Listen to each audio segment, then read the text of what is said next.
Hola, ¿qué tal amigos de Historias del Puerto? El día de hoy tendremos un programa muy importante, muy interesante, pero sobre todo muy emotivo. Acompáñanos a conocer la historia y legado de Joaquín Hernández Galicia, de viva voz de su hijo Joaquín Hernández Correa, aquí en Historias del Puerto.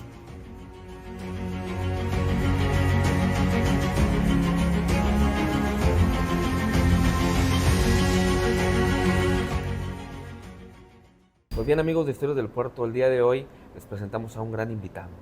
Tenemos a don Joaquín Hernández Correa, que está aquí con nosotros, Así que es. nos va a platicar sobre su padre, un gran personaje, el hombre fuerte de Ciudad Madero, como le decían, pero bueno, para muchos realmente fue un hombre muy importante y muy interesante, no solamente de nuestra zona sur de Tamaulipas, sino de todo México entero. Ya nos va a platicar por aquí nuestro invitado, todos esos logros, todo eso que Joaquín Hernández Galicia dio aquí a todo México cuando fue parte fundamental en este sindicato de trabajadores petroleros de la República Mexicana, que pues también sabemos que hay personas que probablemente no piensen o tengan un pensamiento diferente, pero bueno, no podemos negar que fue un personaje que eh, dio mucho para esta zona, aquí en nuestra región, en Ciudad Madero, donde estamos transmitiendo, donde estamos grabando este programa. Y va a ser muy interesante que no se pierda este gran programa donde vamos a hablar de Joaquín Hernández Galicia, su vida, obra y legado también. Joaquín Hernández Correa, ¿cómo está? Pues muchas gracias, Miguel. Te agradezco nuevamente que me recibas en este programa. Ya varias veces hemos platicado sobre el tema de Joaquín Hernández Galicia. A mí me interesa mucho que la juventud esté enterada de cosas que mi padre en su momento y en su época hizo. Así es.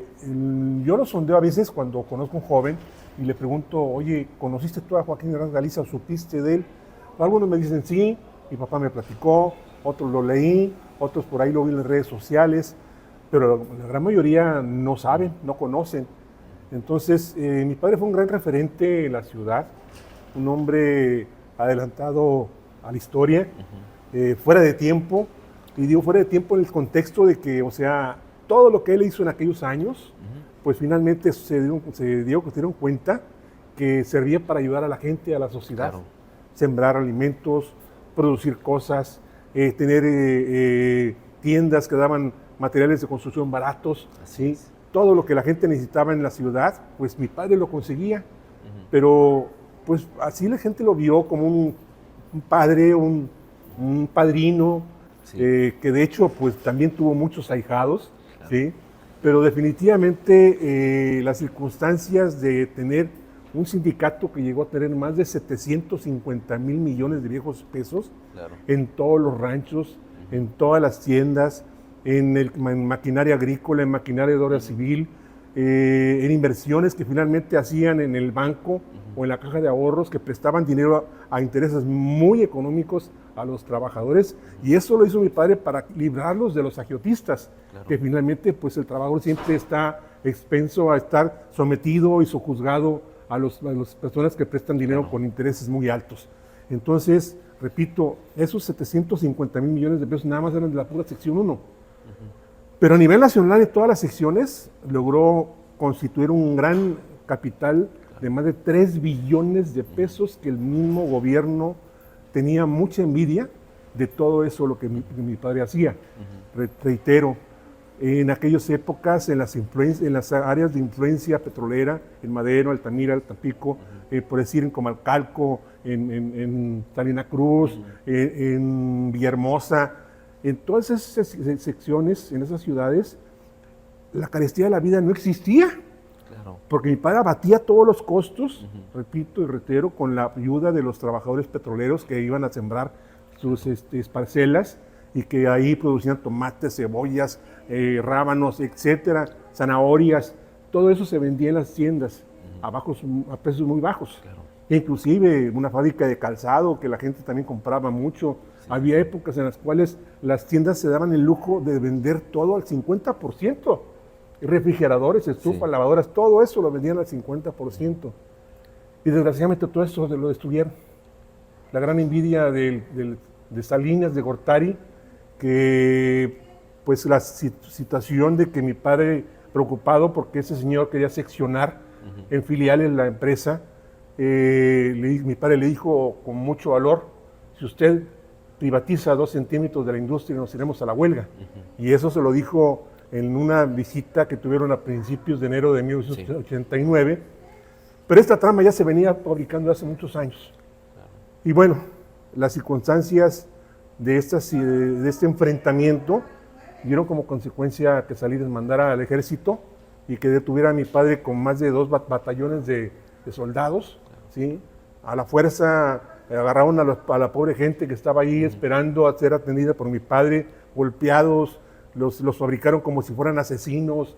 Y una serie de circunstancias que, reitero, sería muy bonito que la gente investigara y se diera cuenta cómo fue que estuvo esa situación.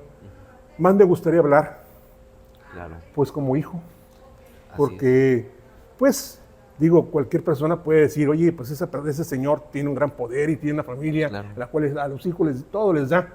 No, en el caso de nosotros, mi padre fue un hombre pues muy estricto, en el sentido, consentidor, querendón, ¿sí? Muy amante de la naturaleza, de su familia, de sus amigos, le gustaba mucho convivir con la gente. Y bueno, en la época de niño yo recuerdo que, pues, al no tener tantas prioridades como ya los tiene un joven, pues finalmente mi vida transcurrió feliz. En un momento dado, pues yo me sentía muy contento de que mi padre lo fuera a ver la gente, que él ahí resolvía problemas. Yo ya me daba cuenta de los 4 o 5 años, ¿sí? Inclusive cuando fue secretario general nacional, que recorríamos las varias ciudades petroleras en toda la República.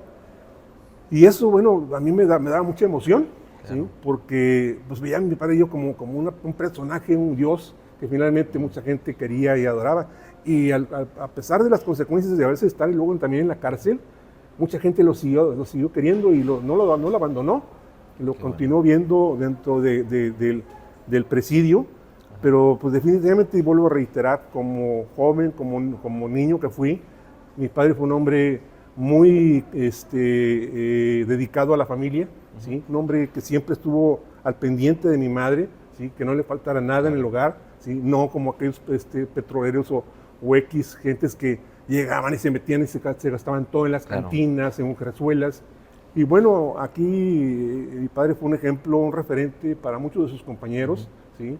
Inclusive cuando él tenía ya el poder de estar como dirigente sindical, ¿sí? Las mamás o las esposas de los trabajadores llegaban y decían, oiga, don Joaquín, pues fíjese que mi hijo, mi esposo, se está gastando el dinero y no me da para comer para nuestros hijos. Y entonces mi padre los jalaba, los regañaba, ¿sí? Y les decía, a ver, si no vas a cumplir con tu esposa o con tu mamá, ¿sí? Te voy a meter a la cárcel si sigues tomando. Y en algunas ocasiones lo logró hacer. Y bueno, pues esa gente se compuso. ¿Sí? Entonces, vuelvo a decir, a mi padre lo veían más allá de que fuera como un amigo, como un padre, ¿sí? Como un representante familiar en todos lados, ¿sí? Que ese cariño fue lo que envidió muchísimas de las personas que estaban en el argot político. Muchos hablaron bien de él, otros hablaron mal, pero los que hablaban mal era porque si finalmente estaban pagados, o porque era la competencia, o porque querían estar actuando a favor de las transnacionales que querían entrar como tiendas de autoservicio, y pues tenían la gran competencia de las tiendas de consumo. Sobre todo, bueno, ya cuando hablamos de figuras tan importantes también, pues es lógico y normal que haya detractores, ¿no? Que haya gente que lo quieran y otros detractores, porque como bien comenta, pues hay personas que tal vez quieren emular eso que era su padre y no podían. Entonces, pues había que tirarle, ¿no? Todavía ahorita, en la actualidad, si usted que nos ve ahorita también, sería importante que cuando vea este programa, pues nos comente, ¿no? Si usted tuvo algún beneficio de don Joaquín, si lo conoció, si también, ¿por qué no decirlo también? A lo mejor usted, pues, le llamaron la atención de alguna manera, ya por aquí, que nos comenta nuestro amigo Joaco, ¿no? Todas esas historias que son importantes para que las nuevas generaciones las conozcan y sepan quién fue don Joaquín Hernández Galicia, pero sobre todo, como bien comenta Joaco, en el aspecto humano, ¿no? Yo creo que ya hemos conocido, hemos escuchado mucho de Joaquín Hernández Galicia como líder moral, como secretario general, pero también como ser humano, ¿no? Porque es una faceta muy importante y pues quién mejor que usted como hijo que nos la platique, ¿no? Nos gustaría empezar desde un principio, ¿no? Don Joaquín Hernández Galicia, ¿dónde nace? ¿Cómo inicia esta carrera pues política, ¿no? A final de cuentas. Pues mi padre fue un niño muy, muy pobre. Él mismo lo decía y hasta el último día de sus días lo dijo, que él había sido concebido en La Barra, en el poblado de La Barra, que en aquel entonces todavía no existía Doña Cecilia, en 1922. Y total, mi abuelo, que era originario de Atisco, Puebla, tenía un gran cariño por el Veracruz Puerto.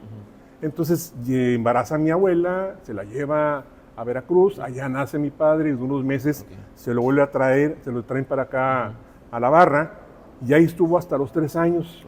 Lamento comentar que mi abuelo fue un hombre que yo no conocí, pero fue un hombre alcohólico que golpeaba mucho a mi abuela, Leoncia Galicia se llamaba ella, y pues mi abuela lo abandonó cuando mi padre tenía 3 años.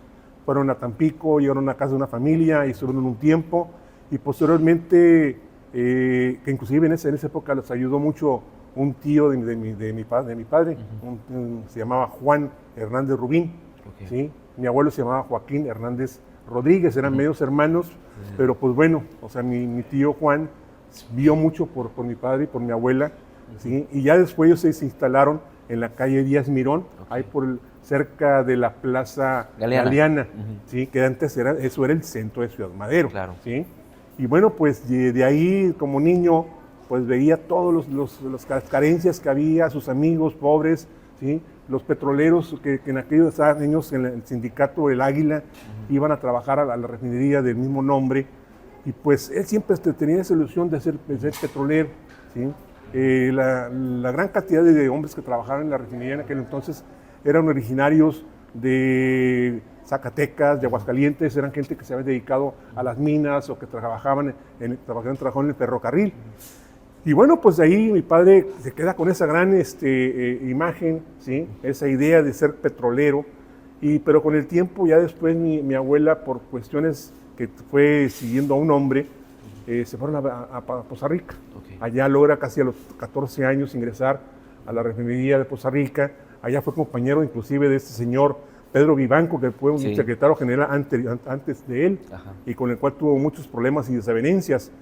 Pero y después, con el tiempo, la misma gente, oye, ¿por qué tu padre es petrolero si tiene una tarjeta de miembro transitorio? ¿Por qué no le vas y le pides que te dé una carta?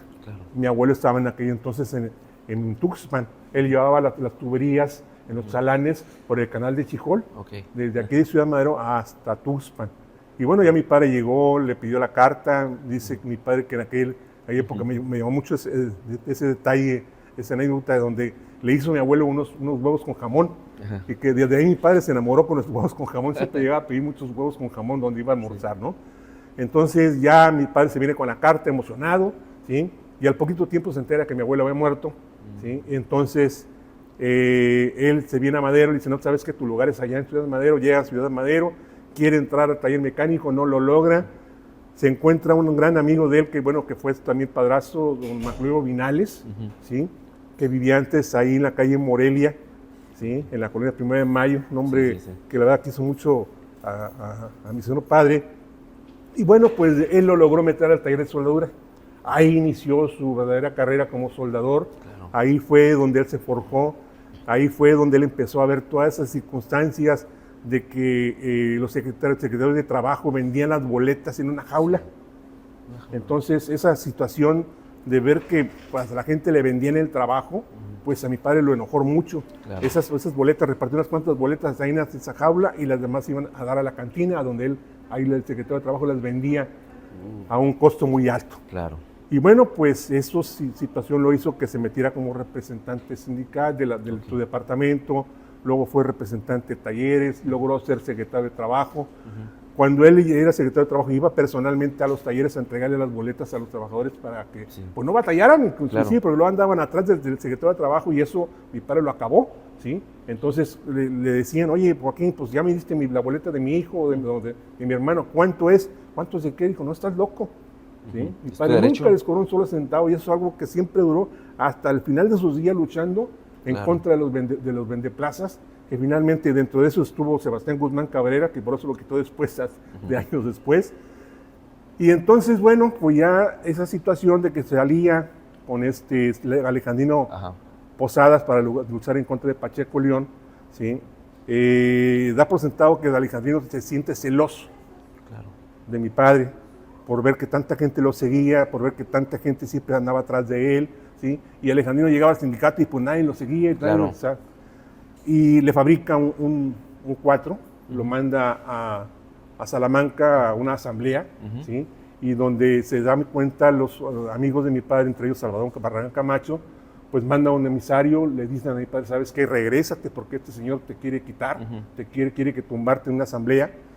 Y bueno, pues la gran circunstancia que en aquel entonces se tardaba horas en llegar Claro. en un vuelo de la Ciudad de México a Tampico, sí, porque el aeropuerto, pues obviamente, como estaba en Tampico, ya llegó mi padre en la noche, y pues su sorpresa fue que cuando ya lo recogen, lo llevan al sindicato, que antes estaba en la avenida Obregón, Sí, el viejo sindicato, Así es. pues ve que la asamblea estaba parada y la gente nada más lo agarró y lo trepó en hombros y hasta el estrado.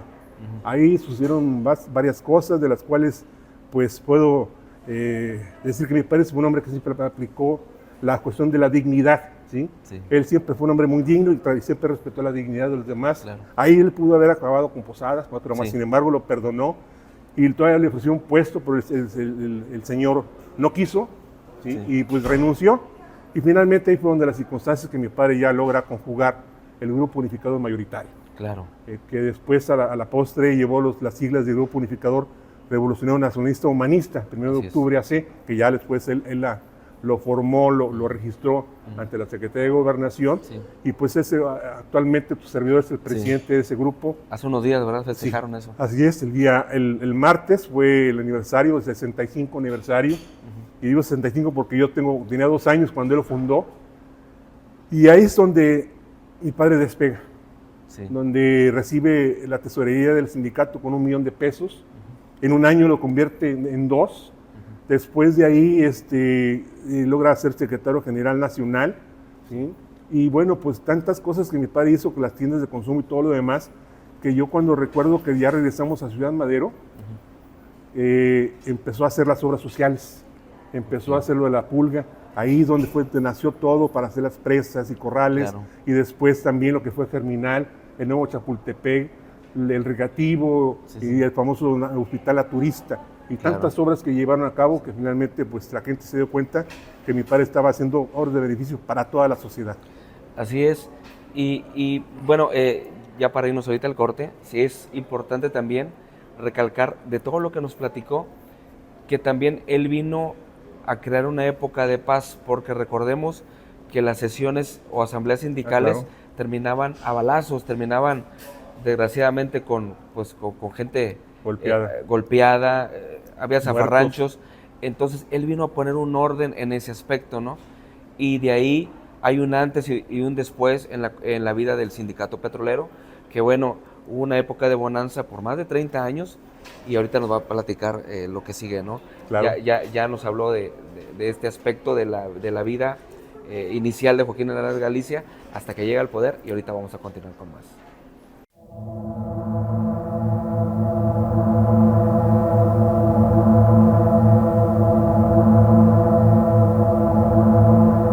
Y bueno, continuamos con esta gran entrevista con nuestro invitado Joaquín Hernández Correa, desde el Hotel Río Vistaín, aquí en la Avenida Hidalgo, y muy, muy interesante lo que nos platica la vida, obra y legado de don Joaquín Hernández Galicia. Ya nos platicó nuestro invitado un poquito de la infancia, de la juventud y cómo es que llega a ser pues un pilar en el sindicato petrolero. Sí, claro, esa época que mi padre logró conformarse ya como un líder, y que bueno, pues en aquella época el sindicato petrolero tenía la costumbre de elegir secretario general nacional por zonas. En aquella época la zona sur tenía a Pedro Vivanco, cuando mi padre todavía no llegaba a ser secretario general nacional. Entonces deja él la Secretaría General Nacional y entra mi padre en la época de Adolfo López Mateos. Sí, sí, sí. Ahí es donde es el parteaguas, donde mi padre empieza a darse cuenta que la carestía de la vida afectaba a sus compañeros. de que eran empresas, repito, de los agiotistas, de las casas de empeño, Claro. de tiendas de ropa donde estaban permanentemente ellos endrogados y que finalmente no podían salir de sus deudas. Entonces fue cuando decidió hacer la tienda de consumo, que no solamente fue una tienda donde se vendían alimentos baratos, sino también ropa y línea blanca, Claro. porque eran los primeros artículos de primera necesidad que tenía uno en la casa. Entonces ahí también inclusive decidió hacer la famosa caja de ahorros, ¿sí? Donde don Ramiro González Luna, que era el presidente de esa caja de ahorros, pues mi padre le mandaba a la gente con los vales, y bueno, pues Claro. cuando ya también estaban algo endrogados, ya mi padre dejaba de prestarles porque finalmente pues tampoco iba Sí, claro. a someterlos a que les quitaran todo el salario. No solamente llegó a eso, sino pues pensó en llevar a cabo la construcción de casas, ¿sí? Ahí es donde cuando él empezó con la famosa colonia Unidad Nacional, Claro. ¿sí? Donde ahí inclusive hay una escena, una fecha en la cual vino el presidente López Mateos, y bueno, se le entrega la casa a una familia, Ajá. a varias familias, repito, ¿sí? Ahorita se me escapan los nombres de ellos, de las familias, ¿sí? Pero pues ahí es el parte, bueno, repito, el parteaguas, Sí. porque ya después de que mi padre deja de ser secretario general nacional, le regalan una hectárea en la playa cerca de ahí, de donde está ahora Minamápolis, un amigo de él que se llamaba Mariano Sánchez. Mi padre siembra rápidamente todo y le dice, oye Mariano, fíjate que ya sembré toda la hectárea. No, bueno, pues oye, pero ¿cómo? Bueno, te voy a dar otra, pero ya, que sea la última. Total, mi padre sembró la segunda hectárea y le dijo, ¿sabes qué? Pues si no me quieres dar, te la compro y te la expropio. Y se venció una tercera hectárea. Ya después de ahí compró a la Junta de Mejoras Materiales, le compró a la familia Rodríguez, que le decían los españoles en aquel entonces, que eran los dueños del famoso establo lechero de Chipús, donde actualmente está el canal de Chipús. Por ahí estaba ese rancho de los Rodríguez. Entonces mi papá hizo hoy 49 hectáreas, en las cuales sembró limones, sembró mangos, sembró palmas de coco, bueno, hasta el famoso pescohuite y una serie de frutas que teníamos ahí, y que no solamente, pues también sembraban inclusive hortalizas, y tenía borregos, tenía vacas, ¿sí? Inclusive hasta animales exóticos como los famosos pavos reales, pero se dio cuenta él que solamente no de eso tenía para poder reproducir la tierra, sino que hizo presas para sembrar la famosa tilapia, ¿sí? El catán, la lobina, que también, bueno, pues son animales de presas, pues tiene un poquito de sabor a tierra, pero finalmente es alimento. Claro. Después recuerdo que hizo las famosas granjas de conejos. Una estuvo donde ahora está el Coppel, de la unidad, de la ampliación de la Unidad Nacional, sí. Y también la puso allá por rumbo a la playa, donde está antes de llegar a una gasolinera, ahí en Altos. Ahí puso mi padre otra granja de conejos. Pero la gente no quería ese tipo de carne, no estaban acostumbrados. Entonces decía mi padre, oye, pero fíjense que es proteína para que ustedes mejoren, para que sus hijos no estén desnutridos. Entonces, pues de ahí entonces le cambió a poner el famoso pato pequinés, que también tuvo varias granjas. Y entonces ahí fue el despegue, donde hace la famosa granja de las presas y corrales, ¿sí? Donde Germinal empieza también a despuntar. De ahí se sembraba toda la hortaliza que se llevaba a las tiendas de consumo, ¿sí? Y por los ranchos ganaderos, que también para surtir las carnicerías de las propias tiendas de la sección. Eso fue un parteaguas, reitero, en el cual pues empezó a llamar la atención del gobierno.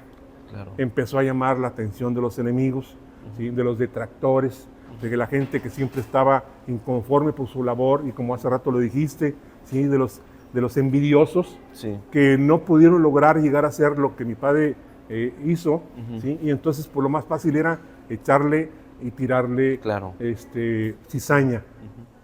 Yo lo que puedo decirte que ya cuando yo era joven, pues ya tenía yo tiempo trabajando con mi papá, yendo a las presas, yendo a todos los corrales de engorda, ¿sí? Viendo los animales. Me gustó la carrera técnico-pecuario, ¿sí? Luego después fui médico veterinario, trabajé con él en los ranchos propios de su propiedad, ¿sí?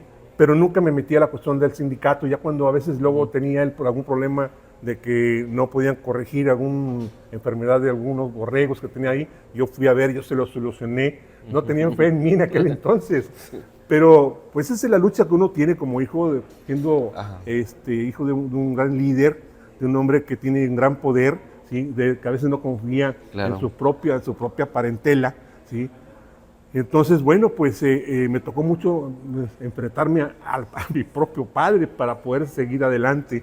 Y aquí el asunto es que, bueno, todos los días se va gente en la casa. Mañana, tarde, noche, ¿sí? Llegaban secretarios de Estado, llegaban los directores de Pemex, cuando los famosos desfiles del 1 de octubre, ¿sí? Toda la gente que iba, toda la maquinaria, un desfile de más de 4 o 5 horas, de gente que venía inclusive de otras ciudades, ¿sí? Y que inclusive algunos indígenas, que mi padre ayudaba con pollitos, ¿sí? Para que si tuvieran gallinas posteriormente, y bueno, pues también tenían acceso a alimentos baratos, ¿sí? Es una gran obra que digo, no la ha logrado nadie, ¿sí? Que fue ejemplo internacional, porque muchos sindicatos extranjeros vinieron a ver cómo estaba trabajando, y no solamente sindicatos, sino los propios países como Yugoslavia y Polonia. Estuvieron aquí en Ciudad Madero para ver cómo mi padre llevaba a cabo todas esas obras, ¿sí? Y pues bueno, le digo, oye, pero ¿cuál es el secreto? Mi padre le decía, aquí el secreto es la honestidad, ¿sí? Y la tenacidad. Claro. Nunca dejar de trabajar, nunca dejar de luchar, nunca dejar de convencer a la gente para que vea, que se dieran cuenta de lo bueno que era trabajar en las obras sociales, que después, pues digo, los propios presidentes, como López Portillo, criticó. Hay una anécdota por ahí que cuando él era candidato, traía la consigna en contra de mi padre. Y bueno, pues llegan a la famosa granja Germinal, y le dice mi padre, mire, señor candidato, aquí tenemos las cebollas. Oiga, pero dicen que usted trae aquí la gente a latigazos. Y mi padre se quedó callado. Luego, mire, aquí está el chile sembrado. No, pero sí, que usted, la gente aquí la trae a fuerza. Entonces, cuando llegan con el área de tomates, pues, oiga, no, a ver, como usted dice, a latigazos o a fuerza, pues la gente produce, y produce más que ustedes, cosas que ustedes no están preocupados para abaratar la comida de la gente. Entonces, en ese momento, López Portillo agarra un tomate y lo muerde y dice, oiga, qué sabrosos están los tomates. Y se acabó el asunto, ¿verdad? Fue una situación, reitero, que mi padre, muchas de las veces que se enfrentó a los presidentes, tuvo que ponerse colorado para no estar descolorido siempre, ¿sí? Y siempre decir la verdad de frente, ¿sí? Y eso fue lo que a veces le ganó mucho la amistad de algunos, ¿sí? El odio de otros, la perversidad del último que enfrentó a mi padre, que fue Salinas. Pero generalmente, digo, el trato fue bueno, el trato fue adecuado, y bueno, pues mi padre fue ahora sí que políticamente un hombre indispensable para el sistema. Claro. ¿Sí? Eso también para la izquierda, en aquellos momentos no querían a mi padre porque decían que era un hombre del sistema. ¿Sí? Y cuando él cae en desgracia, y que yo, pues bueno, me tengo que meter a la política para defenderlo y sacarlo de la cárcel, pues a mí no me querían porque decían que yo también era parte del sistema, ¿no? Digo, qué contrariedades se enfrenta uno en esta vida, y qué situaciones tan perversas mi padre enfrentó cuando estuvo en la cárcel, ¿sí? Que la verdad fue algo que yo no le deseo a nadie, ni al propio peor enemigo, ¿sí? Porque estando ahí mi padre, toda la consigna estaba en contra de él, y toda la consigna en contra de la familia, ¿sí? En contra de los amigos de él, los trabajadores que los corrieron, los despidieron, ¿sí? Y fue una circunstancia de una persecución peor que la famosa Inquisición en aquellos años. ¿Sí? Ahorita vamos a llegar a ese punto, si me permite, para que la gente, bueno, seguramente recuerdan ese episodio, ¿no? Que ha pasado a la historia como el quinazo, ¿no? Realmente yo creo que es mejor llamarlo como una detención, ¿no? Arbitraria, por todo lo que se dio, por todo lo que se publicó, lo que se dijo, que con el paso de los años, pues uno se dio cuenta que realmente no, ¿verdad? Yo fui protagonista de vivirlo, Yo recuerdo, ahorita vamos a platicar un poquito más adelante de ese día. Me gustaría que nos platique cómo fue ese día, cómo lo vivió, cómo despertó, cómo fue toda esa situación, ¿no? Pero antes de eso, sí quiero regresar un poquito al tema de que su padre cómo se oponía a los presidentes, a la gente del poder. Hay varias grabaciones que por ahí hemos tenido la suerte de encontrar, en donde los candidatos a la presidencia pues venían al centro de convención, bueno, perdón, al centro de convenciones no, todavía no estaba construido, pero al Gimnasio de Árbol Grande. de Árbol Grande venían, y su padre les decía claramente, a ver, sí te vamos a apoyar, pero a ver, ¿qué pasa con el agua? Aquí no hay agua, en Tampico, en Madero, ¿qué nos vas a resolver? O sea, se los decía abiertamente, y están las grabaciones en donde se puede ver que, bueno, estos candidatos no les quedaba de otra que no, sí, o el puente, por ejemplo. Claro. Algo tan anhelado que mucha gente seguramente no lo sabe, pero Joaquín Hernández Galicia desde siempre peleó por tener este puente.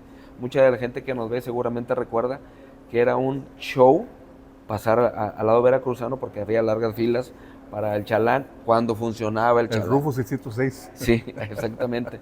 Entonces, toda esa situación pues fue algo muy importante. También, por ejemplo, el Boulevard Adolfo López Mateos, pues lleva ese nombre en agradecimiento también a este presidente, que fue uno de los que apoyó enormemente a don Joaquín, ¿no? Para que despegara de alguna manera y, bueno, lograr hacer todo esto que posteriormente tuvo, ¿no?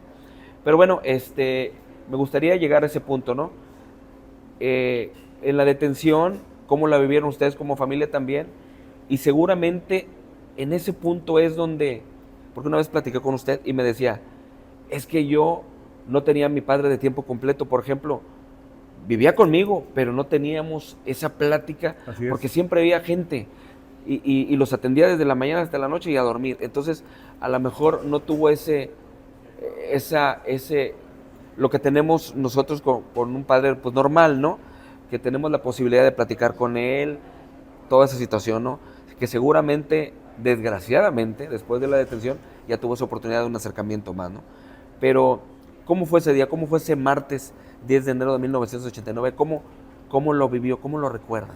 Bueno, primero quiero hacer una puntualización en el sentido de que mi padre, como dije, en la infancia fue algo pues, bonito porque, pues bueno, yo no tenía tantos compromisos, ¿sí? Él tampoco, pero finalmente se fue llenando de trabajo, se fue llenando de compromisos con la gente. Ya no solamente él atendía a los petroleros, ¿sí? Sino a toda la sociedad, desde Tampico, Madero y Altamira. Él se hizo cargo de formar nuevas colonias para que la gente ya no estuviera saturando a Tampico, ¿sí? Inclusive colonias aquí en Altamira es gente de Tampico y de Madero que finalmente mi padre sacó para que vivieran de manera holgada y adecuada. Y bueno, el detalle que te platiqué de que cuando él estaba preocupado, ¿sí? Y yo ya queriendo tener la atención de él, pues un día le dije, papá, quiero platicar contigo. Y luego fueron 3 meses.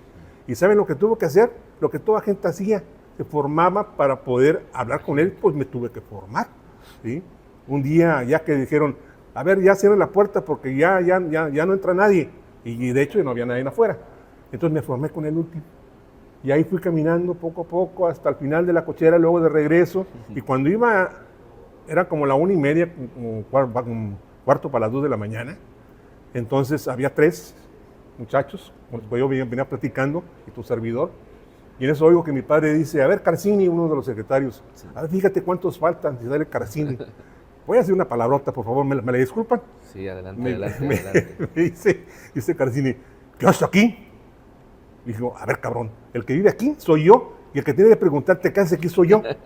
Y se mete en friega, y entonces me sale mi papá, ¿qué pasó? Le digo, pues, ¿qué pasó? Le digo, tengo 3 meses pidiéndote que me atiendas, y ahora me vas a atender. Entonces, esas son las circunstancias que tuve que enfrentarme, y digo, la verdad, comento esto, pues, con mucho orgullo. Me emociono platicarlo porque, pues, fue ahora sí que como un zape para mi padre, y para yo mismo me lo di, y en la cual, bueno, pues ya nos dimos cuenta que finalmente tenemos que atendernos, ¿sí? Y bueno, ya en el punto más triste y más amargo de la detención del 10 de enero, ese día yo estaba en la casa, me iba a meter a bañar, cuando escucho que uno de los muchachos que estaban ahí conmigo, y que mi padre me mandaba, porque a mí la verdad nunca me gustó andar con guaruras. Es algo que siempre detesté. Porque no tienes vida propia, ¿sí? Claro. Y hasta la fecha ando solo, y usted te has dado Sí, cuenta, sí. ¿verdad? Bueno, en aquel entonces mi padre me mandaba 2 muchachos. Entonces uno de ellos grita y le dice a la sirvienta, reina, córrele y dile a Juaco que hay muchos soldados en casa de su papá.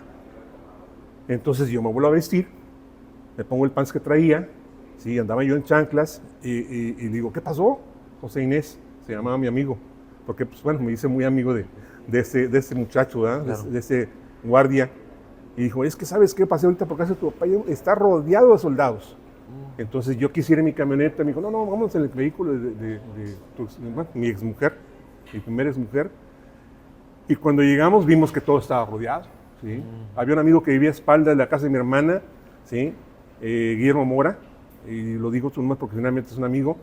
Le digo, oye Guillermo, dame la oportunidad de brincar por tu casa. No, estaba rodeada, estaban soldados dentro de la casa de Guillermo. O sea, en toda esa cuadra, los soldados se metieron a cada de las casas que había ahí, ¿sí? Entonces lo que hice fue irme por el bulevar, y en el momento que llego a la calle Oaxaca, ahí estaba un comando atravesado, ¿sí? Se empieza a mover y me cuelo, ¿sí? Yo tenía un vehículo hinchado, me acuerdo en aquel entonces, y me paro en una lavandería que ya no existe, que estaba ahí, que se llamaba Lava Flash. Entonces de ahí le dije, quédense en el carro, y yo empecé a correr. Sí. Llegué a la casa corriendo, se me rompió una de las chanclas que traía, ¿sí? Ya que llegué casi descalzo de un pie, y veo al primero ahí que me enfrento a un señor que se llamaba Ricardo Corpus, que ya murió. Estaba amarrado, todo descolorido, todo despeinado. Le empiezo a hablar y no me contestaba. Estaba altamente, ¿cómo se llama? Como en shock, algo así. Sí, así es. Y bueno, pues le quité la correa de cuero, ¿sí? Y luego empecé a desamarrar a otras gentes más. Me encuentro a un amigo que le decíamos el Mister, el apellido de la Portilla, y le digo, él era el chofer de mi mamá. Le digo, ¿qué pasó, mister? Dice, no, dice que vinieron soldados, se llevan a tu papá. Dice, tu mamá se fue en el carro de Gustavo González García. Y ya me meto a la casa y veo todas las cajas que habían metido los soldados, que está de manera desordenada, o sea, unas está arriba de otras. Y digo, brinqué las cajas, me metía, pues porque, o sea, quería ver cómo estaba la casa, cómo, o sea, había algo adentro. Y ya después, pues ya no había nadie, mi mamá se había ido. Me voy a la casa de mi hermana, ¿sí? Me veo la puerta de la entrada principal volada en pedazos, en 1000 pedazos. Los bazucazos que tanto dicen fueron granadas de demolición que los soldados utilizan, que ponen en el fusil y luego disparan. Sí. Tornaron 2, una tercera no, porque inclusive estaba ahí tirado a un costado de la puerta. Y pues ya vi que tampoco mi hermana estaba, ¿sí?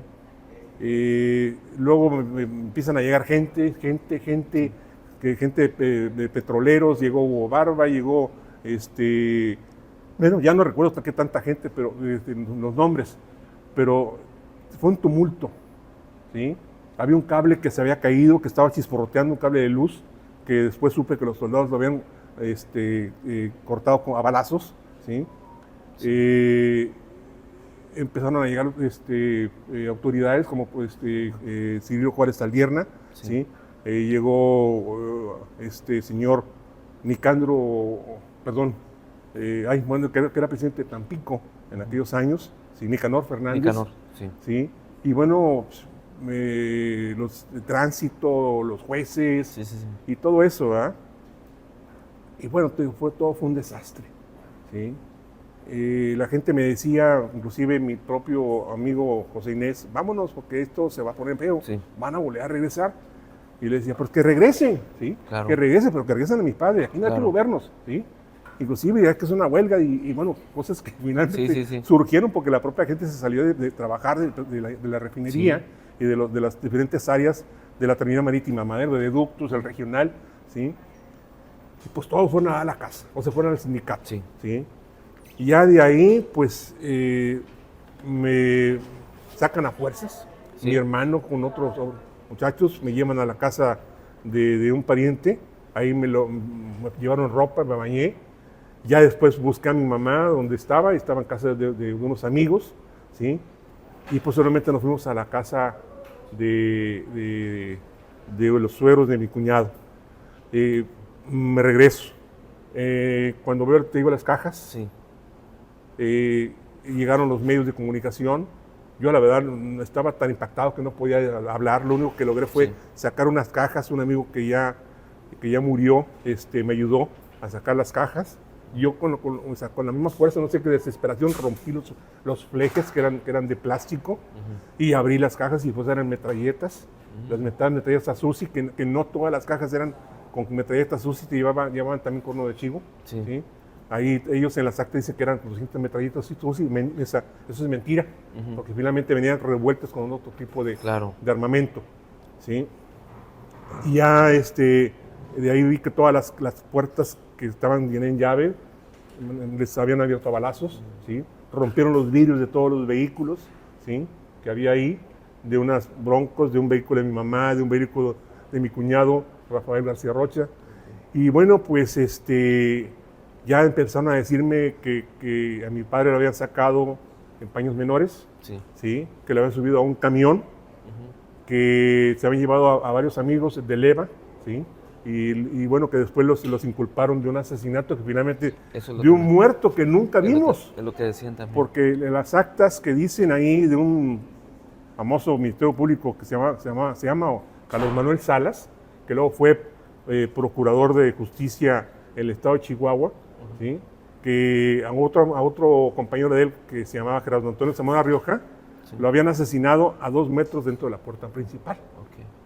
Y luego después hay otra acta de García Aguirre, que ya también es un ministerio público que ya murió, y de aquí de la zona de Tampico, que estaba a 50 metros, pero en las 2 actas no describen ropa, ¿sí?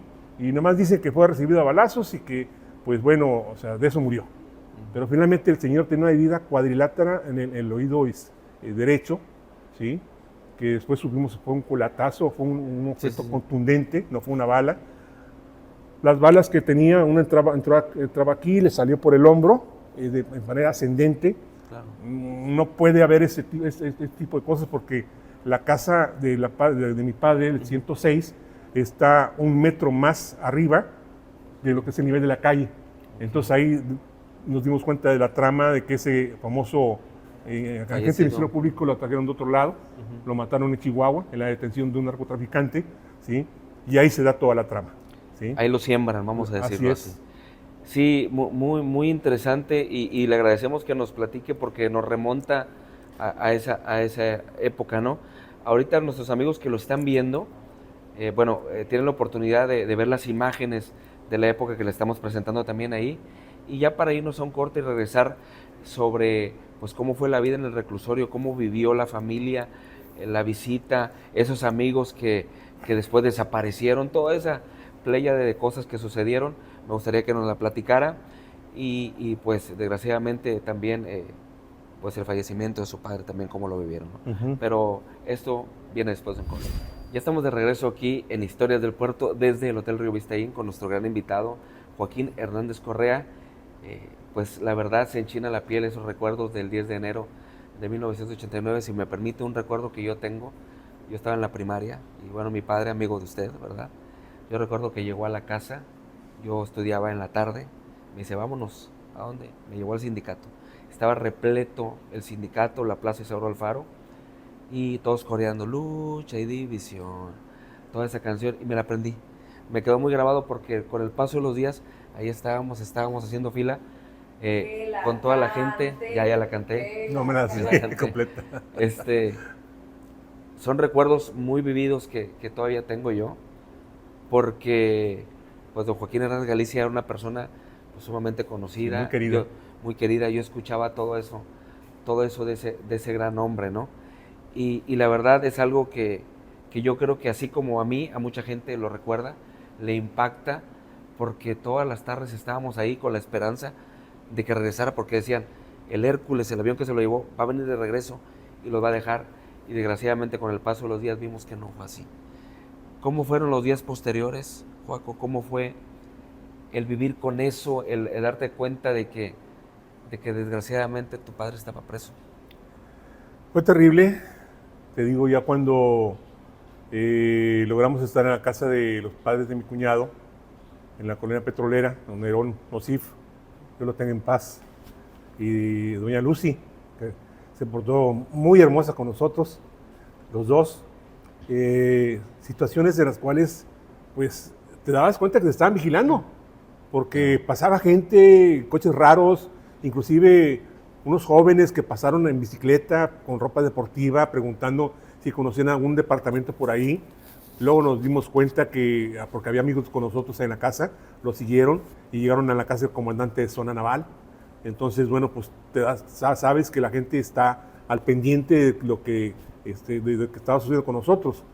A mi padre lo tenían engañado, le decían que nos tenían en el campo militar número 1, ¿sí? Pero lo cierto es que estábamos en la casa de amigos, de familia. Llegaban a mí muchas cosas, con comentarios como los que dice aquí Miguel, de la gente que estaba en el sindicato, ¿sí? Todavía no había celulares, todavía no había cómo comunicarse, ¿sí? Sí, había radios, pero finalmente pues, todo lo que había en los vehículos, repito, pues los soldados los destruyeron, ¿sí? Entonces, como el segundo o tercer día, yo me baño, me visto y le digo a mi esposa, que en ese momento era mi primera mujer, ¿sabes qué? Esto no puede estar así, yo tengo que hacer algo, ¿sí? Y me fui al sindicato. Perdón, me iba a salirme de la casa y mi madre me lo impidió. Y me dijo, a ver, ¿a dónde vas? Y dije, voy al sindicato. No. Y se me atravesó en la puerta. Si ya tengo uno en la casa, ¿para qué quiero tener otra persona más? ¿Sí?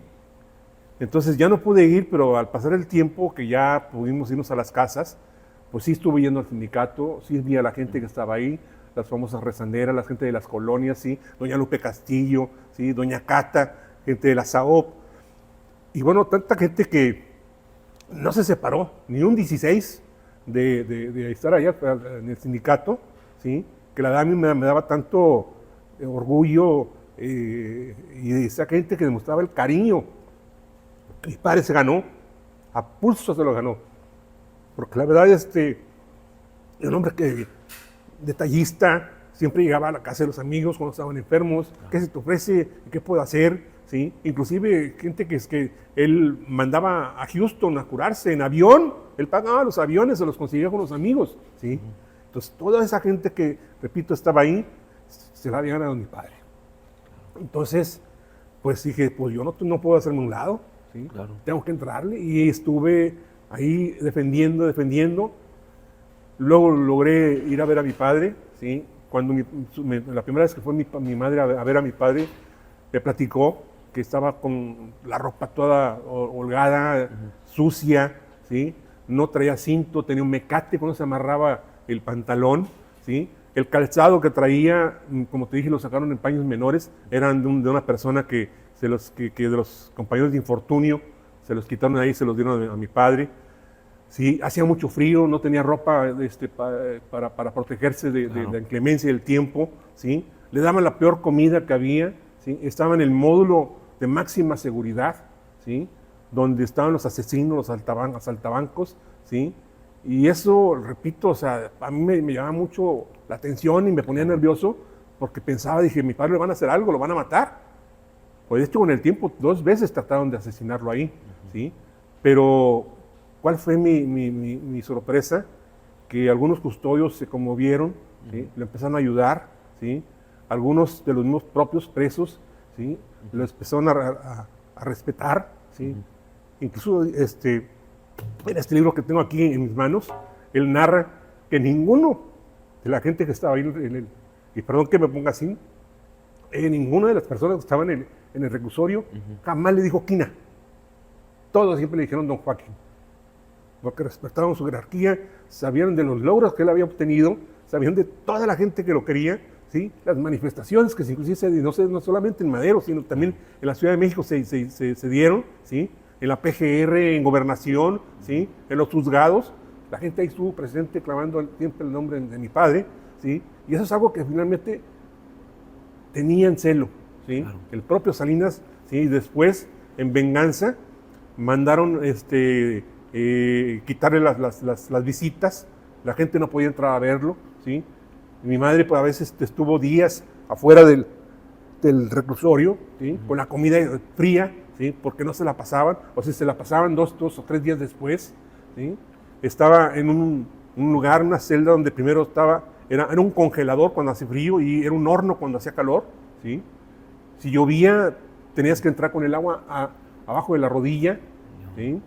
Te ponían cámaras, el módulo de máxima seguridad era, más bien el área de los cubículos para verlos, haz de cuenta que en medio aquí hay una barra circular y los cubículos alrededor ponían en la barra una caja con un hoyo, grababan las visitas, ¿sí? Los demás presos tenían 4 horas con los familiares, a mi padre le daban 2 horas, ¿sí? No lo dejaban hablar con nadie. Ahí mismo te digo que donde estaban todas esas personas, los asaltabancos, los violadores, los asesinos, ahí estaba también Chava Barragán.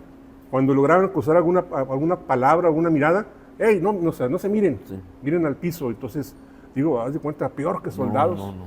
¿Sí? Entonces, esas circunstancias de mi padre en un tiempo lo llegaron a fastidiar. Y ahí mismo en la celda le insultaba a Salinas. Sabía mi padre que lo estaban grabando porque había una cámara, ¿sí? Insultaba a Salinas, ¿sí? Lo maldecía, porque finalmente, pues reitero, el hecho de la consigna en contra de nosotros, ¿sí? A mis hermanos, a mi hermano Juan lo quisieron mover a Poza Rica, a mi cuñado a Tuxpan, ¿sí? Y también a mi cuñado Arturo lo quisieron movilizar. A mí me querían liquidar, inclusive a mí un día yo estaba de permiso, porque andaba en la lucha, digo, con la gente defendiendo las obras del sindicato y defendiendo a mi padre, ¿sí? Llegó una instrucción para que me aplicaron la cláusula 34, ¿sí? Donde te reinciden el contrato y tú conoces eso, tú eres petrolero, ¿sí? Cuando me entero, me fui y me metí ahí a la agencia de trabajo donde estaba un tipo que era hijo de Hernán Zurita, y fui y le dije, si tú me aplicas la famosa cláusula 34, saliendo de aquí te voy a agarrar a trancazos. Dijo, no señor, mire, en este momento la rompió. Entonces te digo, toda esa consigna en contra de la familia, pues digo, por favor, no, o sea, horrible. ¿Por qué ensañarte con la familia? ¿Por qué ensañarte con los amigos? ¿Por qué ensañarte con toda la gente que pertenecía al sindicato? ¿Sí? Gente que era de planta en otras ciudades, fueron liquidadas y corridas a la calle, ¿sí? Entonces todo eso a mi padre lo enardeció, ¿sí? Lo llenó de coraje y digo, después había bajado mucho de peso, ¿sí? De estar casi al borde del desmayo total, ¿sí? Porque la presión le bajó a 60/40. Entonces, pues, por el mismo coraje lo hizo enaltecerse, luchar, ¿sí? Y entonces empezó a comer. Cuando le llegó la famosa visita del notificador, donde le daban los 35 años de cárcel, ahí le metió la madre al famoso notificador, y dijo, oiga, yo no tengo la culpa, por lo que le corresponda, lléveselo también a Salinas, le dijo, ¿sí? Y eso es lo que te digo, que mi padre pues, se llenó de valor, se llenó de ganas de seguir viviendo, ¿sí? Porque sabía que mucha gente lo quería, ¿sí? Sabía que mucha gente lo estaba apoyando, y pues volvió a resurgir. ¿Sí? De alguna manera yo creo que ya tocaste fondo, ¿no? Ya no te queda otra más que levantarte y sobre todo el ver, como dice, esa hazaña, ese querer acabar definitivamente con él. Yo creo que le dio el valor suficiente, sobre todo para volver a ver a su familia, ¿no? Sí, no, y yo de creo hecho, que eso es lo que estaba muy malo, cuando estaba ya muy malo, que el propio director del hospital, del reclusorio, le dijo al director del reclusorio, ¿sabes qué? Si tú no me permites llevármelo de aquí, de donde está el módulo de máxima seguridad, ¿sí? Si se muere, yo voy a renunciar, ¿sí? Yo no me hago responsable. Claro. Entonces eso hizo que, bueno, pues el director del reclusorio accediera, que se lo llevara el doctor a la clínica de ahí del propio, al área hospitalaria del reclusorio, y pues le empezaron a poner sueros y todo eso. Mi papá era alérgico a los sedantes, y pues le trataban de dar un sedante para calmarlo, y eso lo alteraba más, ¿sí? Dieron un día un tal Atibán que lo puso al borde de la locura, y bueno, pues hubo una medicina que se llama el Exotan, que fue el que le empezó a medio calmar.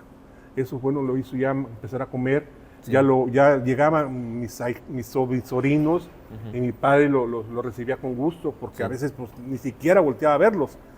Entonces, digo, en su lucha ya por sobresalir empezó a sembrar ahí mismo.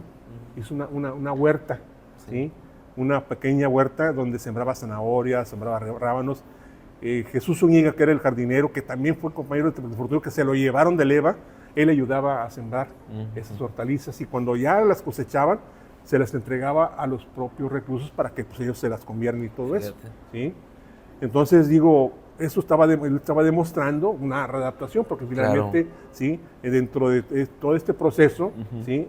Te piden que tu nombre es readaptado, ¿sí? Y para ser readaptado, pues también cuando te sueltan, te tienen que ir con la familia, con los amigos. Pero bueno, esas circunstancias de los famosos estudios de personalidad que le hicieron a todo preso, a todo reo que van y le hacen esos estudios, pues son días.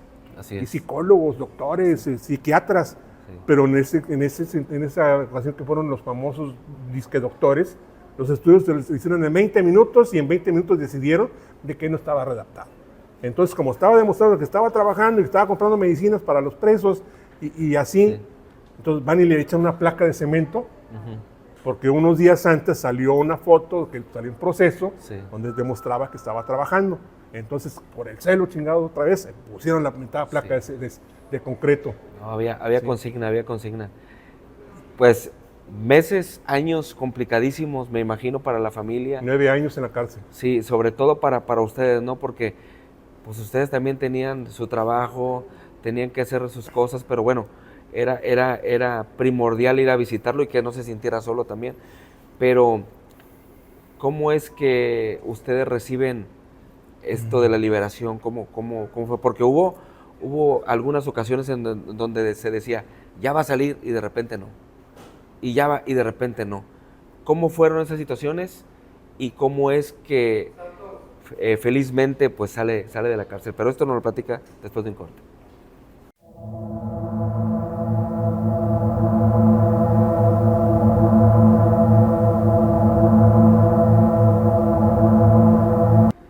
Pues amigos de Historias del Puerto, estamos en un programa muy interesante y realmente, bueno, no tiene desperdicio alguno. Y estamos aquí desde el Hotel Río Vistaín muy contentos con nuestro invitado Joaquín Hernández Correa, que realmente nos tiene pues muy interesados y la verdad nos traslada a esos tiempos donde, bueno, desgraciadamente el poder se manejaba a rajatabla, ¿verdad? Y cuando alguien no era bien visto, bueno, pues había que pisotearlo y acabar con él, ¿no? Ahorita nos platicabas, Joaco, pues todas esas vicisitudes, todos esos malos meses, malos años, ¿verdad? De la familia, todo lo que vivieron, las falsas promesas de que su padre pronto iba a estar libre, todo lo que desgraciadamente pasó, tratos inhumanos, y seguramente también hubo personas a las que ayudó muchísimo y seguramente lo dejaron de lado, ¿no? ¿Qué Claro. nos puedes platicar? Hay mucha gente, digo, la verdad ahorita hablar de nombres pues ya sería, digo, obsoleto y no tiene caso, ¿sí? Lo que puedo decir que esos personajes se van a quedar en el polvo de la historia y van a ser olvidados, pero no el nombre de mi padre, porque finalmente el que logró llevar a cabo todas las obras del sindicato y que utilizó algunos personajes que eran contratistas, ¿sí? Que en aquel momento pues empezaban a trabajar con Pemex, que trabajaban para el gobierno, ¿sí? Haciendo obras, pues mi padre los empezó a tratar y se hizo amigo de ellos, y bueno, de tal forma que hasta la propia casa de ellos iban todos los días, ¿sí? O nos invitaban inclusive a sus casas, ¿sí? Entonces, nosotros ya llevábamos, o sea, creíamos que había una real amistad, que había en el fondo un cariño entre las familias, ¿sí? Porque no solamente conocíamos al personaje, el contratista, sino también a su esposa, a sus hijos. Claro. Y qué decepción tan ruin, ¿sí? De la ambición que te das cuenta de esas gentes que son amigos de poder, que son amigos de ocasión, ¿sí? Que solamente están cuando necesitan y no cuando necesitas, ¿sí? Se fueron al drenaje. Como yo le dije a mi padre, mira, tus amigos pasamos el colador de la historia. Sí. Digo, porque pues, yo también le decía, yo también soy tu amigo, cabrón. Claro, perdón ahí que lo diga así. Pie del cañón. Y eso, digo, cuando él estaba en reclusorio, pues todos esos disque amigos nunca se separaron, ¿sí? Inclusive uno que me regaló un ganado muy fino a mi padre, y pues yo como médico veterinario tenía yo el cuidado de esas vacas. Claro. Cuando sé el asunto de mi papá, pues yo no tenía dinero cómo mantener esas vacas. Entonces voy y le digo, ¿y sabes qué? tengo ese ganado, como ves, si te lo doy a medias. Sí. ¿Sí? Unas vacas Simmental muy bonitas, muy finas. ¿Y saben qué me contestó? Dije, no, si aceptaron una vaca con el fierro de tu padre es una paleta para mí. Entonces ahí te das cuenta de toda la ruindad, Claro. de toda la vileza que existe en el alma de esas personas, y que inclusive un contratista muy famoso fue detenido junto con mi padre, y bueno, ahí en el reclusorio estaba, ¿sí? También omito su nombre, pero algunos sabrán y recordarán que él compró un colegio porque a sus hijas se la habían rechazado en ese colegio, ¿sí? Entonces le manda un día a preguntar a mi padre a través de un custodio que se le ofrecía, y mi padre le manda a decir, dile que no sea pendejo, sabe que se me ofrece mucho, ¿sí? Y no a mí, o sea, que vaya a ver a mi, o sea, que le pregunte a mi esposa. Claro. Pues fue la única vez, ¿sí? Que le preguntó eso y jamás le volvió a hablar y a dirigir la palabra a mi papá. Así pasa. Los demás que estaban ahí con él, detenidos inclusive, fueron a decirle que él tenía la culpa de que que por su culpa estaban presos. Entonces mi padre le dijo, ah, sí, por mi culpa están presos, entonces por mi culpa yo les di plantas, por mi culpa yo les di casas, por mi culpa yo les di trabajo, ¿sí? Y eso significa mucho para mí, que me vengan a decir que por mi culpa están. Claro. Si yo supiera que yo le pidiera perdón a Salinas, ¿sí? Y para que ustedes salgan libres, lo haría, pero no hay un personaje, no hay un intermediario que tenga la calidad para decir que hay confianza en el trato. Entonces te digo, o sea, muchas cosas que finalmente pasaron, ¿sí? Que yo tuve que tomar una decisión de que a mí no me gustaba la política, yo me había papá ocupado todo el día, y entonces dije, bueno, pues tengo que meterme, ¿sí? Y finalmente me metí como, logré ganar la Diputación Federal en aquel entonces, en el 97, ¿sí? Y bueno, eso fue lo que influyó mucho, pues, también que también había avanzado el proceso legal, ¿sí? Tuve que enfrentarme a Chuaifet, tuve que decirle, a ver, señor, antes como hijo le pedía, ¿sí? Ahora como diputado le exijo que reciba a mi madre y a los abogados. Y claro que lo recibió, ¿sí? Y me dijo todavía, Chuaifet, ¿qué hacemos? Digo, no me pregunte qué hacemos, retienen el recurso de revisión para que mi padre pueda salir de la cárcel. A ver, Joaco,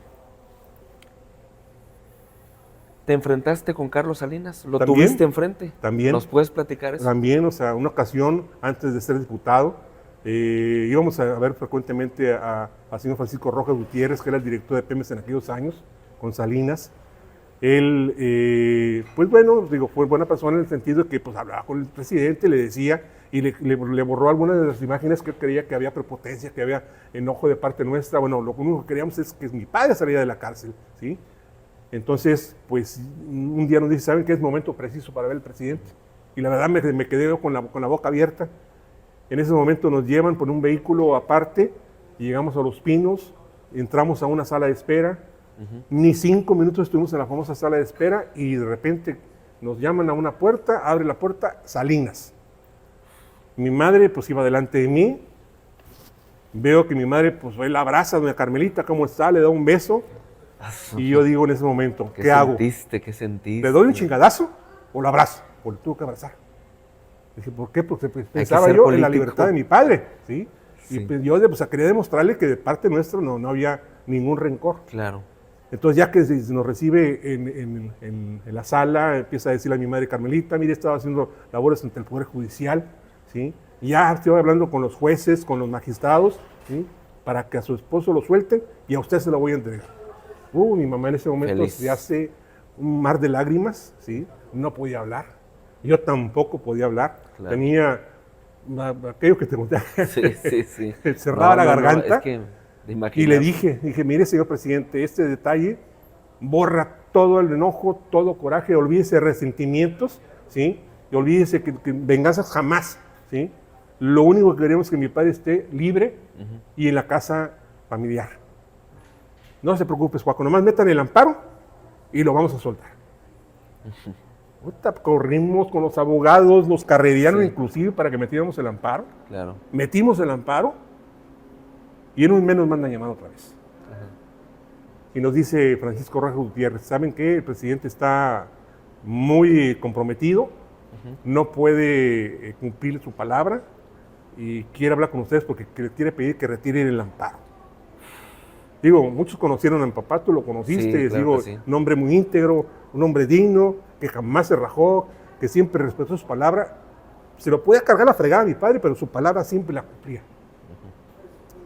Entonces en ese momento vamos otra vez a Los Pinos, ya no nos llevaron en un vehículo adecuado, carro medio peón, ya no estuvimos en una sala de espera, estuvimos en un pasillo más de 1 hora, mi madre tenía problemas de columna, ¿sí? Ya ella le lastimaba mucho estar parada todo tiempo. Ahí nos atiende Salinas y nos dice, ¿saben qué? Hay problemas, tienen que retirar el amparo. Y dije, a ver, señor. Le dije, un presidente no se puede desdecir. Un presidente jamás puede dejar de cumplir su palabra. Claro. ¿Sí? Y se lo digo esto por la experiencia de que yo acompañé a mi padre en varias ocasiones a ver a varios presidentes. Y le mencioné que entre ellos, le dije a Echeverría, entre ellos a López Portillo. ¿Sí? Entonces, y también inclusive conocí a López Mateos. Dice, pues no puedo, Joaquín. Le dije, indúltelo. No puedo. Le dije, no quiere. En eso mi mamá me empieza a agarrar el brazo, a quererme callar. Y yo le dije, no mamá, le dije, no me calles. Le dije, mire señor, si usted quiere que retiremos el amparo, eso no va a suceder. Y dice, pues ya Barragán lo va a retirar. ¿Sí? Y él va a salir. Le dije, pues usted lo dijo. No todos son iguales. Le dije, mi respeto es para Chava Barragán. Le dije, pero mi padre no va a reconocer ni va a admitir que él es un asesino. Claro. Y usted perfectamente lo sabe, le dije, porque esos delitos ustedes se los fabricaron. Le voy a decir cómo va a salir mi padre, aunque sea en una pinche bolsa de plástico, pero dignamente, no abajo de la mesa como usted quiere. Dice, pues no puedo, pues no quiere. Dije, adiós. Y nos retiramos. Nada más de escucharlo, híjole, como que lo... Ay, no. Es algo muy, muy increíble, sobre todo porque pues su sangre, su familia, yo creo que todos los que estamos escuchando y viendo esto, pues independientemente de cualquier personaje o no sé, familiar, pues nos llega, ¿no? Nos llega esta situación. Desafortunadamente el único testigo que yo tuve fue mi madre, ¿sí? Sí. Salinas no lo va a admitir, mi madre ya no está. Entonces, bueno, yo lo único que puedo decir es que tengo la dignidad suficiente para sostener mi palabra. Y digo, y donde quiera que he ido yo, mi palabra es la que siempre he hecho valer. ¿Y dónde está ahorita Carlos Salinas de Gortari? ¿No? En el basurero también de la historia ahorita. Así es. Pero bueno, ya nos platicó esa situación. Y bueno, ¿cómo es que ya tienen la noticia de que su padre sale libre? ¿Cómo lo vivieron? Híjole, me acuerdo que estábamos en la discusión de un paquete económico y de la famosa creación de la Policía Federal, ¿sí? En aquel entonces, que después ahora ya la oposición primero pedía que no se hiciera y ahora la oposición, o la que dice que era oposición, que está en el gobierno, está proponiéndolo, ¿no? Me acuerdo que inclusive, comento esto en paréntesis, llegaron a comprar diputados, ofrecían 750,000 pesos por no ir a votar, ¿sí? Y 1 millón de pesos por votar con el partido que estaba en el poder en aquel entonces. Inclusive el propio subsecretario de Gobernación, Murillo Karam, que ahora está en desgracia, me dijo, si usted vota con el PRI, le damos un permiso a su padre. Digo, pero a ver, ¿un permiso para qué? ¿Sí? Si no, para que se vaya a Madero. Dije, no, espéreme, o sea, yo tengo también mi dignidad y tengo que corresponder a la gente. Yo no puedo hacer una votación que finalmente luego me van a poner como un traidor. Efectivamente. Y bueno, reitero, en ese momento estábamos, ya mi padre estaba muy próximo a salir, ya no podían hacer nada, inclusive la juez le había dicho a Choifet, si usted no lo suelta, voy a ir, lo voy a sacar y a usted lo voy a meter en su lugar por desacatar una orden jurisdiccional. Claro. ¿Sí? Y entonces, el 16 de diciembre, yo había ido un día noche antes a un festejo de la fracción parlamentaria del PRD cuando yo era diputado de ese partido. Y ya en la mañana fui a la oficina pues, a despedirme de la secretaria porque yo me tenía un vuelo en la tarde para regresarme aquí a Ciudad Madero.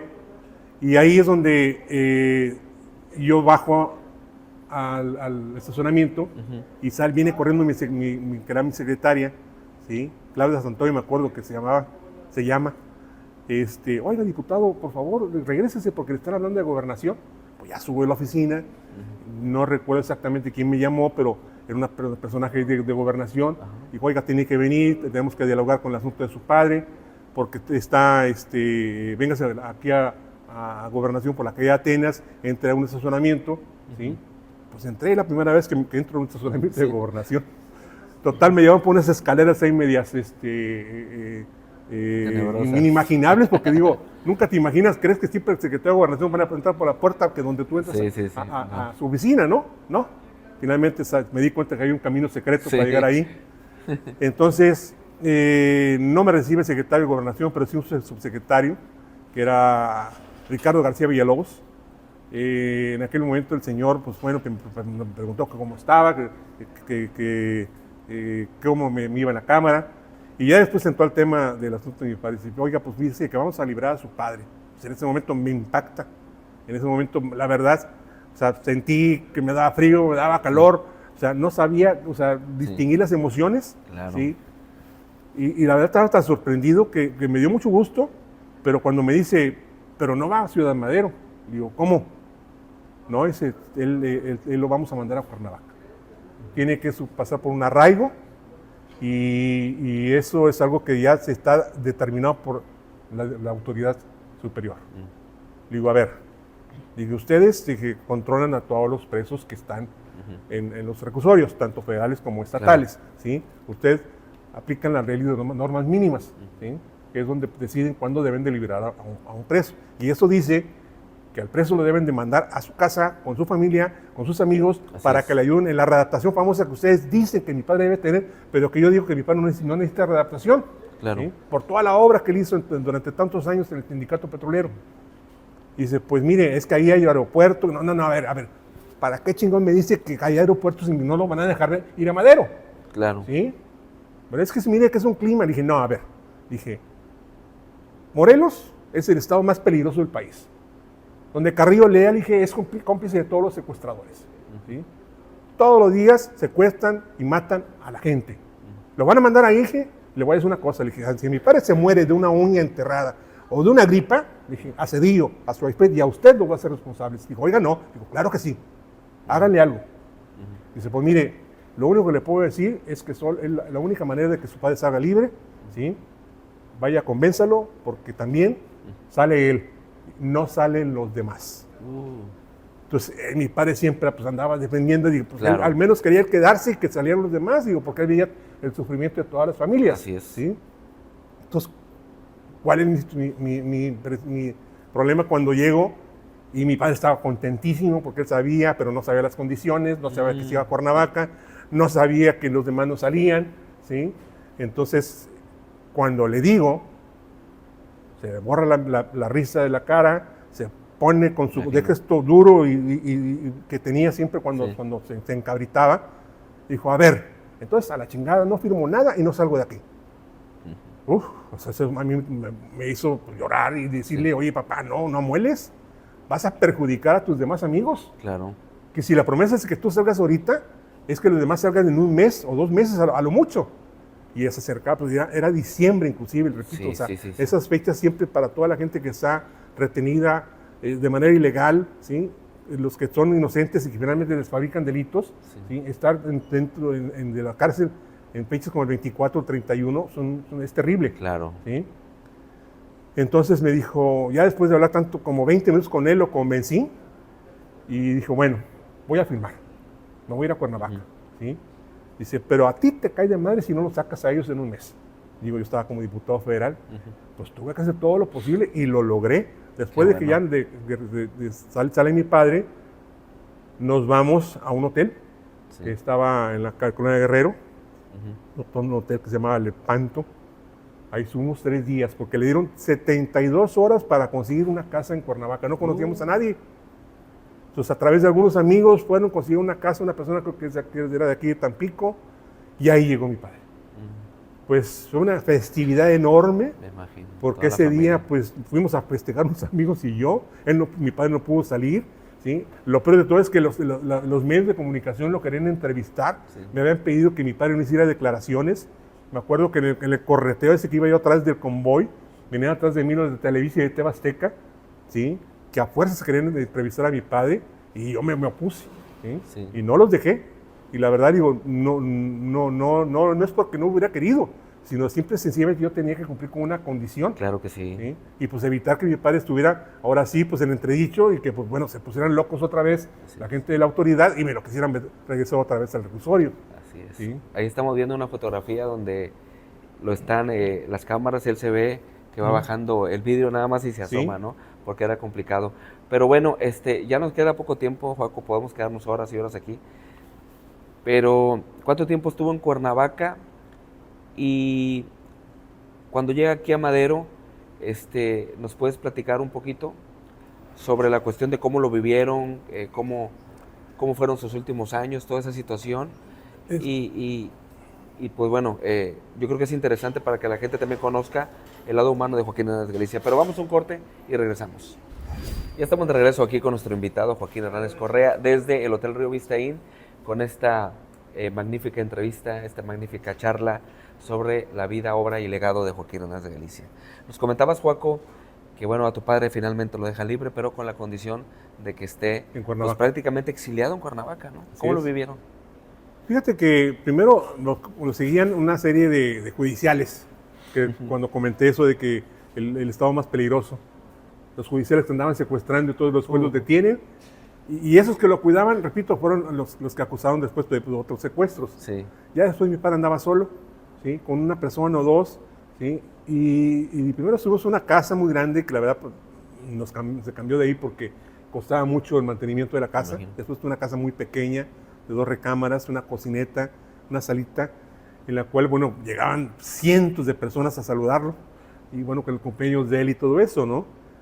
Pero esos casi 3 años de Cuernavaca, la verdad, o sea, mi padre los gozó porque estuvo, pues ahora sí que libre, Sí, y sí. podía ir a donde él quería, dentro de la ciudad de Cuernavaca. Todavía estando ahí, le conseguí un permiso para traérmelo a Monterrey, para que lo operaran de unas cataratas. Luego estuve en Madero un tiempo, lo volví a regresar a Cuernavaca. Las cosas empezaban a ablandar, ya estaba Cedillo, ya repito, pues ya las cosas no Sí. la consigna ya no era tan fuerte y tan Claro. a rajatabla como lo era con Salinas. Entonces, ya casi después, en el 2000, cuando viene el cambio de Ajá. gobierno, que Sí. gana Vicente Fox. Vicente Fox, entonces queda Santiago Krieg como secretario de Gobernación.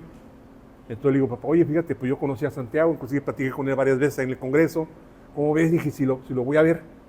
Yo entonces yo había dejado de ser diputado. Entonces hablo, pido una audiencia, mi papá me aceptó, pido una audiencia, ¿sí? Y dije, no, que a todo dar me va a recibir Santiago. Pues, ¿cuál fue mi sorpresa? Que no me recibe él, sino un subsecretario, que es un hombre que yo creo que ya murió, Ramón Martín Huerta. Entonces, cuando yo le digo cuál era el motivo de estar ahí, para que pues, se dieran la oportunidad que mi padre regresara a Ciudad Madero, ¿sabes qué me contestó? ¿Qué te contestó? Dijo, no, tenemos que revisar el impacto del regreso a su padre a Madero. Y dije, a ver, eso me lo decían desde el PRI, pero ustedes, dije, ustedes estaban del mismo lado de la barra de nosotros, con el PRD, queriendo brincarle y ganar la presidencia. Ustedes lo lograron. ¿Por qué ahora me ponen condiciones y me ponen las mismas objeciones que ponía el PRI Ajá. en su momento con Salinas o con Cedillo? Cedillo. ¿Sí? Le dije, mira, ¿sabe qué? Le dije, no tengo nada que hacer, aquí es que se vaya. Lo mandé por un tubo. Entonces me regresé a Cuernavaca, ya le dije a mi padre, ¿sabes, papá? Aquí no hay más que meter un amparo. Claro. Fue lo que hicimos, los abogados se abogaron a eso. Me acuerdo mucho de ellos, Luis Bobadilla, que de aquí le mando un saludo. Y David Chávez, que sé que ya está enfermito, bueno, también fueron grandes amigos. No abogados, amigos de verdad. Qué bueno. Entonces ellos se abocaron a meter el amparo y ya logramos que mi padre regresara en el 2001. Oh, fue un fiestón. Sí. La verdad, cuando él llegó aquí, o sea, toda la gente emocionada, toda la gente contenta, ¿sí? Y mi padre mismo se jactaba de que había gente, amigos de él, que se veían más amolados que el estado de salud que él tenía, ¿sí? Y bueno, pues esos años en los que estuvo aquí, a veces tuvimos desavenencias, a veces confrontaciones, Claro. ¿sí? Desafortunadamente, cuando en aquel entonces que él era líder, había personas que me hacían quedar bien mal con él y teníamos discusiones, ¿sí? Pero luego después, cuando estuvo en la cárcel, todo bien, y luego vuelve esa situación, el enfrentamiento, el enojo. Pero bueno, yo dediqué ya después de salir de la presidencia municipal, decidí ya no participar, me acerqué a él, estuvimos ya en buenos términos, ¿sí? Y bueno, pues él siguió luchando. En esa época que estuvo en Madero, ya después de su detención, o sea, de su retención en Cuernavaca, logró que le pagaran unas tierras del sindicato, volvió a trabajar, a hacer Claro. una caja de ahorros, y ahí estuvo luchando hasta sus últimos días. ¿Y la familia cómo lo vivió? ¿No tuvo la oportunidad de, cuando estuvo, vamos a decirlo así, en su apogeo, en el poder, cómo lo vivían? Porque me imagino que ya había nietos, ya había pues familia que no había tenido la oportunidad a lo mejor de compartir tiempo con él. ¿Cómo fueron esos años? Bueno, cuando mis hermanos, por decir, nunca tocaron un contrato en Pemex. Ajá. Ellas no fueron de planta. A mí no me quería dejar de planta. 5 años tardé en convencerlo. Hasta después de 5 años pidió permiso en una asamblea y fue como la gente le dio permiso y que yo quedé de planta. Mi padre siempre fue un hombre que controló ese tipo de circunstancias y que no dejarnos fuera de control. Ajá. Como en otras familias que tanto dinero tienen, tanto poder tienen y los hijos se vuelven un fiasco. Sí. ¿Sí? Y digo, no quiero aquí decir nombres, pero finalmente así sucede. Sí, así el poder envilece a veces a la gente, a la familia. ¿Sí? Mi padre fue un hombre muy determinado en decir que, bueno, que nosotros tuviéramos el lugar correcto, alejados de todo contexto político, de influencia política, ¿sí? Pero ya cuando él regresa aquí, pues reitero, fueron momentos muy felices, sí, momentos de mucha felicidad, de mucho gozo, de más tranquilidad, de ya no pensar que, o sea, le van a hacer algo. Sí. Inclusive un día en Cuernavaca, un reportero se le acerca insistentemente que lo quería entrevistar y mi padre dice, mira, no te puedo dar una entrevista, no te puedo decir nada. Entonces en eso era tanta esa incidencia del famoso reportero que se voltó, le dio un trancazo y lo sentó. Digo, un hombre ya grande de edad, pero siempre su fortaleza la demostró. ¿Sí? Nunca se le rajó a nadie, nunca se dejó de cumplir un compromiso. Cuando no podía lo decía, ¿sí? Y nunca traicionó a sus amigos. Oye, Joaco, y cuando él regresa y ve, por ejemplo, que ya no están las tiendas de consumo, ya no está el hospital naturista, ese lugar que ahorita está bien abandonado, el recreativo, que era un lugar donde pues la familia petrolera, no nada más la familia petrolera, sino el público en general, iban a esos lugares. ¿Qué sintió, qué vio de esos grandes obras que él había hecho? Mucha decepción, tristeza, ¿sí? La verdad, enojo también y coraje, porque se dejaron ahora sí que dominar por el gobierno, por la autoridad, pero también, o sea, ya hay que tomar en cuenta algo, o sea, no llegaban a decirte, ay, espérame, voy a cerrar la tienda, no, llegaban con aquellos, con una prepotencia y fuerza descomunal, ¿sí? Que ya eran amenazas inclusive. Claro. A mí probablemente me amenazaron, inclusive a mí me persiguieron casi un año por evitar que un secretario general fuera a repartir boletas en mi centro de trabajo. Entonces digo, ver todo eso derruido, abandonado, pues sí lo llenó de tristeza, pero finalmente, o sea, nadie ha podido lograr lo que él hizo en aquellos años, ¿sí? Aunque ahí esté el recreativo abandonado, aunque esté ahí el hospital naturista, la gente sabe que era un lugar donde la gente se iba a curar, una gente donde iba a comer comida barata, ¿sí? Y que las tiendas finalmente pues les daban atención y servicio a toda la población, que era algo que finalmente, pues, repito, levantó el celo de mucha gente. Y que la gente todavía recuerda y añora, ¿no? Por tan es así que todavía la gente va a visitar esos lugares ya derruidos, ya por ahí pues derrumbados, ya comidos por la maleza, ¿verdad? Pero la gente todavía recuerda esas épocas de añoranza y de esplendor, ¿verdad? De esas grandes obras del sindicato petrolero, esos primeros de octubre de cada año cuando comentabas hacían pues descuentos, se podía ver ahí en la Pedro J. Méndez, cuando estaba la tienda de consumo, ahí las grandes filas que daban vuelta todavía hasta la calle Obregón, ahí la tienda de consumo, el Conejo, que le comentaban, que le decían el Conejo porque en ese lugar preparaban comida de lo que ya comentabas anteriormente, de la crianza de conejos también. En el segundo piso. Sí, grandes cosas, ¿no? El cine Madero, grandes cosas que bueno, que ya no existen desgraciadamente, pero fueron un legado de tu padre. Pero hablando del legado de tu padre también, ya para finalizar esta gran charla, pues desgraciadamente todo lo que inicia, pues tiene un final, ¿no? Tu padre fallece en el 2013. Así es. ¿Cómo fue? Pues él empezó con un problema unos meses antes, dolores en el vientre, o sea, que no se le quitaban, casi no comía, empezó a adelgazar y comía manzana, pero no se la terminaba, ¿sí? Iba con los doctores, no la encontraban.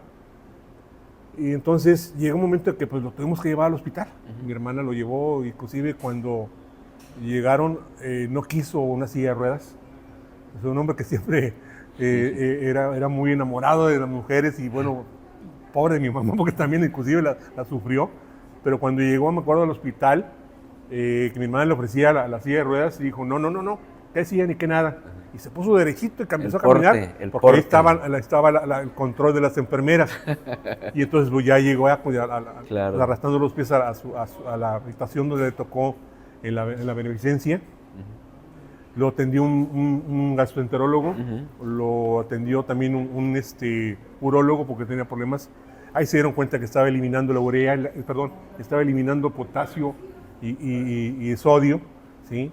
Que eso es obviamente terrible, ¿sí? Retenía la urea y la creatinina, ¿sí? Ese era el círculo vicioso que le ocasionaba los dolores en el vientre. Entonces, pues empezaron a tomar decisiones de traernos medicamentos, ¿sí? De Estados Unidos, y bueno, pues salieron muy caros. Claro. Pero la verdad, digo, se compraron, ¿sí? Pero no le dieron resultado. De tal forma que un momento llegó y se quedó dormido por la misma edema que tuvo el cerebro, o sea, por la falta de sodio, ¿sí? Empezó a tener agua y eso le causó que él se quedara dormido. Despertó unos minutos, un día, pero luego se volvió a quedar, y otra vez dormido. Entonces el neurólogo que fue a verlo dijo, aquí te tengo que hacer un orificio para sacarle ese líquido que le está causando que su cerebro esté presionado. Pero le empezaron a salir unas infecciones que había tenido anteriormente, una neumonía, empezó a salir bacterias, el doctor dijo, bueno, vamos a esperar. Yo le dije, oye, pero ¿por qué el cerebro? ¿Por qué no? Yo como médico veterinario también, inclusive, ¿por qué a través de una raquia le puedes sacar? Y sí, estuvo de acuerdo, pero dijo, mira, vamos a esperar. Sí. Y desafortunadamente, pues su fortaleza se fue minando, claro. Hasta que de momento, pues ya falleció ese día, ese 11 de noviembre de 2003. Sí. Algo que, pues, recuerdo mucho que al salir, ya que yo me salí rápido para seguir la carroza, bueno, la camioneta en la que yo trasladaron para incinerarlo, porque él no quiso ser velado, ¿sí? Me agarraron ahí unos reporteros y me dijeron, ¿qué opina usted del fallecimiento de su padre? Y dije, bueno, pues que finalmente fue vencido por enfermedades, pero jamás por los hombres. Nunca se dejó vencer de nadie. Así es. Y bueno, por eso estuvo, y por eso sufrió el encarcelamiento, ¿sí? Por enfrentarse y defender a la clase trabajadora y a la sociedad. ¿Y las cenizas de tu padre fueron arrojadas al mar? Sí, como te digo, fue cremado, hubo 3 misas, no quiso ser velado porque dijo, no quiero que los traidores vayan a llorarme ahí a los pies de mi féretro, ¿sí? Lo que no pudieron defender como hombres y que cobardemente huyeron, ¿sí? Entonces pasaron unos días porque la verdad el clima no lo permitía, ¿sí? Ya casi era diciembre, entonces mejoró un día, entonces ya fue cuando fuimos a la famosa escollera, que ya había limitaciones para entrar en los vehículos, fue mucha gente, ¿sí? Sí. Mi madre no pudo bajarse del vehículo porque ya sus piernas no le respondían de manera adecuada. Desde la camioneta vio como en una lancha de los pilotos del puerto, que nos facilitaron, que nos ayudaron mucho, ¿sí? Ahí tengo que agradecer a una amiga que es hija de Dominicador, ¿sí? Fernández, que nos apoyó para tener esa embarcación. Ahí mi hermana y un sobrino y 2 amigos que tenía mi padre, pues vertieron las cenizas, ¿sí? Y bueno, pues ya es la historia que ustedes conocen. Y así termina la historia de un gran hombre que, bueno, como decíamos a un principio, seguramente usted que nos ve y que nos va seguramente a comentar, pues tiene apreciaciones diferentes porque siempre es así. Cuando una persona es pública, bueno, pues hay gente que habla bien, habla mal, pero no podemos negar las grandes obras de este gran hombre, ¿no?